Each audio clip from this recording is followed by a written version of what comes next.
I am here with the second and most magnificent part about the Piri Reis map. If you haven't watched the first part, you can go back to the channel and check it out. Was the Piri Reis map altered? What were the mysterious drawings on the map? What was written in the Ottoman script? What happened to the missing parts of the map? Was Decem really located on this mysterious red island? Here is episode 2 with all its truths. I am here with Piri Reis map in the truths episode. If you haven't watched the first episode, you can go back to the channel and check it out. Was the Piri Reis map altered? What were the mysterious drawings on the map? In 1517, Piri Reis presented a map to the Ottoman Sultan Yavuz Sultan Selim after returning from an expedition. The world map he presented even astonished Sultan Selim because many important and strategic points, the borders of countries, information about nations, and trade routes were now in Sultan Selim's hands. According to legend, Sultan Selim feared that the European and Asian parts of this map might fall into the hands of others, so he cut out and hid this section of the map. According to some, 13 pieces of the map remain, while others believe there are only 3 pieces left. Some of you might say that the map was perhaps left like this or made on a paper of this size. However, we understand that the map definitely has missing pieces from the notes that are partially visible on it. So how large is the remaining piece or pieces, or how many are there? When looked at carefully, we can estimate how many pieces are left of the map or how large they are. You can see some reference points added to certain parts of the map. The word "kirturist" in Turkish refers to the notches around the compass dial that indicate directions. It is also briefly referred to as kerte. These are points determined according to the compass. Each point indicates the correct compass direction and guides sailors. On the map, there are a total of 5 kirti points, 2 large and 3 small. If you notice, these are positioned at equal distances on the map, so there must definitely be a continuation of these. If we start connecting these points evenly, we see that there are a total of 16 reference points. By looking at this sketch, you can understand how large the entire map is. From this, we can assume that a total of 5 or 6 pieces are missing, depending on their size, maybe even more. If we had found all of them today, we would probably have a map similar to this one, a hypothetical reconstruction of the complete Piri Reis map from 1513. Of course, I'm curious about what happened to the map, which we think Yavuz Sultan Selim kept for himself, covering Europe, Asia, and Mesopotamia. But another point I'm curious about is the mysterious entities on the map and some islands that don't normally exist. Let's start with the north of the map, these bird illustrations, which I think are parrots. They are mostly located on islands in the eastern parts of North America. Piri Reis provides some information in the note on the side. They call this land Antilia. It is on the west side. There are 4 types of small parrots here: white, red, green, and black. The people here feed on small parrot meat and make their ornaments with parrot feathers. There is a stone here. It resembles the black meeing stone. The local people use it as a hatchet, instead of an axe. This stone used it, a very hard stone. We saw that stone. He is talking about the parrots being unique to that region and the natives of that area.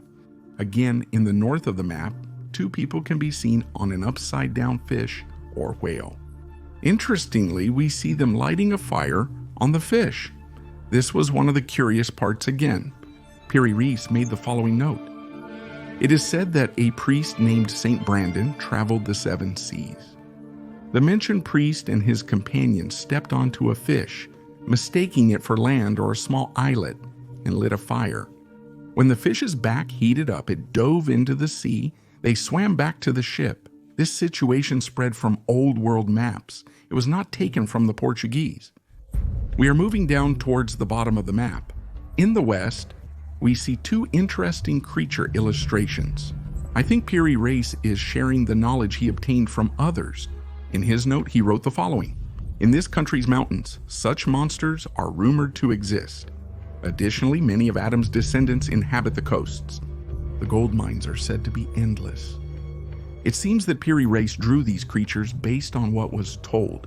Again, in the central parts of South America, over today's Brazilian lands, one creature is drawn over mountainous regions with 2 horns and sharp teeth pointing upwards, while the other is a legendary single-horned ox. The note states that there are single-horned oxen and monsters seen in this way here. In some parts of the map, there are other creatures as well, but the most striking one is this humanoid creature. The strange creature with its head on its torso and red hair. It was shown again on a peak in the mountainous region. This strange creature is said to represent a jinn or a demon according to some. According to some, the red hair on its head is actually fire. It is said that Piri Reis depicted a jinn he saw here, and that he reflected this on the map in a somewhat mysterious way. Right next to it, another wild animal is drawn. If you notice, both of them are holding something. One seems to hold food, and the other a plant species unique to that area. Let's read its note. This monster is 7 spans tall. The distance between its eyes is 1 span, but it is said to be gentle and harmless. Piri Reis once again reflected in his map the information conveyed to him by the locals or people who traveled there in this drawing. As can be understood from the phrase, "it is harmless," at the end of the note, it is clear that he depicted what was told to him. We understand this from here. At the bottom of the map, there are 2 faintly drawn animal species. And in the note here, it says there used to be wild animals and 6-horned oxen in this region. It says this was written on the Portuguese map. So in some places, it conveys what it heard or saw from others. Not all, but many of the entities here were transferred to the map by Piri Reis based on the legends or tales of those regions. So essentially, this entity is not actually the Antichrist, a jinn, or a devil. The note already mentions the word harmless, so any other assumptions beyond this are completely unrealistic. Another mysterious aspect is the red island located right above this entity. A mysterious island rumored to be where the Antichrist is hiding. I said it's mysterious because it's an island that doesn't exist today. For many enthusiasts of the Piri Reis map, this island is quite mysterious because it doesn't exist today and is drawn in bright red right in the middle. But is that really the case? An island right in the middle that doesn't actually exist? Why did Piri Reis draw this island that normally doesn't exist? If you look carefully, Piri Reis drew some islands on the map without color, while others he drew in red. In some places he added plus signs, while in others he added small red circles. Actually, all of these have a meaning. On the map, undiscovered islands without people are shown in white, or rather, colorless. Piri Reis marked the rocky areas on the edges of the continent with a plus sign. This is a sign meaning these parts are rocky. The red dots on the edges and inner edges indicate sandy areas. For example, it shows the surroundings of the Dominican islands as sandy. In the notes on many plus signs just above, there is a phrase meaning some rock stones. So this red island in the middle is actually an island with few people and no real settlement. To the left of this, for another colored island, it is stated that this place is not developed. It is noted as a place not suitable for living. Piri Reis mentioned this red island in the note as follows. This ship was caught in a storm and ended up on this island. The captain's name is said to be Nicola Couvan. There were many one-horned oxen on this island. For that reason, this island was called Isla de Voca, meaning Ox Island. What makes this island stand out with its color is actually due to the fading of the colors of some other islands over time. Apart from this, you can also see many red-colored islands on the map. There is no trace or indication here about the Antichrist being present or hiding. It is probably a place that has been submerged under the sea over time. Or perhaps Piri Reis had drawn the world of a time long before the year he created this map. Piri Reis made notes on a part of the map about how it was created. He wrote the following. This map is unique and no one else has it during this period. It was made by me and is now the primary source. It shows the settlements of the world. It particularly utilized 20 maps, including the landmasses referred to as Jafariya by the Arabs, and was based on 8 world maps created during the time of Alexander the Two-Horned. It also mentions other maps, but this part is important because the exact time when Zulkarnain lived is not known. And perhaps this island and some regions that no longer exist today belong to the world of that time. Piri Reis boldly stated that he utilized many different sources while drawing the map.